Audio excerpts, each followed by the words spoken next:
je pense pas que c'est une rigueur d'entraînement quoi, c'est une rigueur dans le jeu de je sais pas comment te le dire, mais c'est tout fou. Ils ont un potentiel de dingue.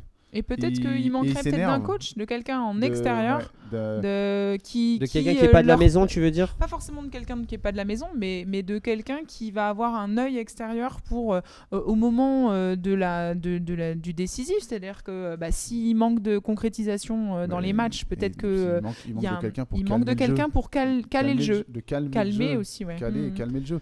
Enfin, pourquoi ils viennent pas repérer ? Moi, je parle de mon expérience. Je joue avec Arnaud depuis des années. À l'arrière, tu le connais par cœur, tu sais comment il fonctionne. Et puis il va te rassurer. J'ai une confiance aveugle en lui.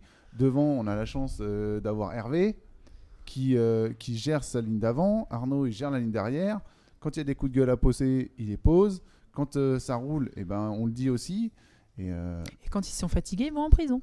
Voilà. Ah, fallait dire. Oui, parce que même les vieux, ils vont en prison, clairement. Surtout. Mais, non, pas que. Non, mais là-dessus, sur un manque de physique, parce que clairement, à la fin, ça se voit qu'on ne s'est pas entraîné réellement depuis 1 an et demi. Le physique, il pêche, tout. Et dans le jeu, ça se voit, le jeu est plus lent, ça accroche plus. Et là, l'expérience, c'est Pierre Alban, il confirme ce que tu dis. Il dit c'est ça, il manque de rigueur dans la construction de jeu, dans la sérénité et dans la relance. Pour en avoir discuté avec un joueur très expérimenté qui joue en championnat de France aussi, mais qui a tourné aussi dans les mondiaux, il m'explique que selon lui, ce qui manque à une équipe, par exemple comme Moiran, comme Dinan, c'est ce que tu dis exactement, c'est ce moment où un joueur, au lieu de partir direct, par exemple, on est en train de perdre, il faut y aller, il faut aller marquer, qui va poser, qui va prendre son temps. Temporiser. Alors, moi, je dis ça, moi, je suis au bord du bassin, je suis là, je suis tout cool, mais une personne qui va prendre son temps, peut-être changer, tu vois, sur une action, changer le plan de jeu, aller orienter vers autre chose, etc.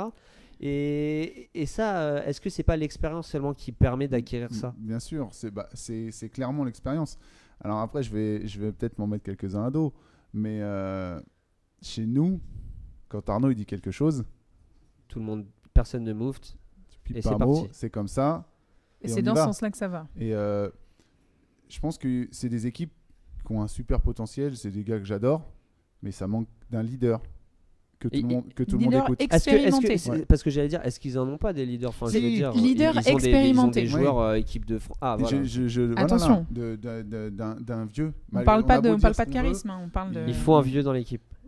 Ouais, je pense. Enfin, moi, je l'ai vécu comme ça, j'ai appris comme ça. Et un vieux qui impose le respect et qui. Tu sais, quand il va parler, tout le monde va se taire. Voilà, t'as juste, quand il parle, tu fermes ta gueule, clairement.